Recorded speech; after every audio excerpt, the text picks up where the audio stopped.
মিনতী বাইদেউ, তুমিও যে কি কোৱা, এতিয়া বোৱাৰী হৈছে, এতিয়া যদি মই অলপমান এনেকৈ ষ্টাইলত নাথাকোঁ, ফেশ্বনত নাথাকোঁ, তেতিয়া তাই মোক দেখোন দামেই নিদিব। অঁ সেইটোতো ঠিকেই আছে বাৰু। পিছে কোৱাচোন, তোমাৰ কি খবৰ? তোমাৰ বোৱাৰীৰ খবৰ কেনেকুৱা? সেই নক'বা আৰু সেইবোৰ কথা।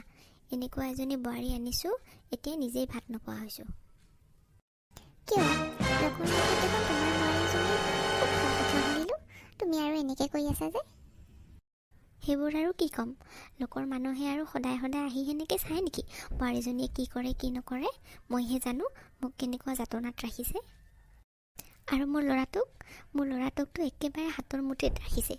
উঠ ক'লে উঠে আৰু ব ক'লে বহে। তুমি অলপমান ষ্ট্ৰিক হ'বা আৰু তোমাৰ ল'ৰাটোক বুজাবা যাতে বোৱাৰীৰ কথা অলপ কমকৈ শুনে আৰু তোমাৰ ফালৰ কথা বেছি শুনে যাতে।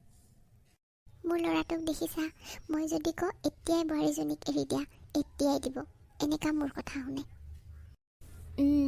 তুমি ঠিকেই কৈছা, ময়ো অলপমান ষ্ট্ৰিক হ'ব লাগিব, এনেকৈ আৰু নচলিব।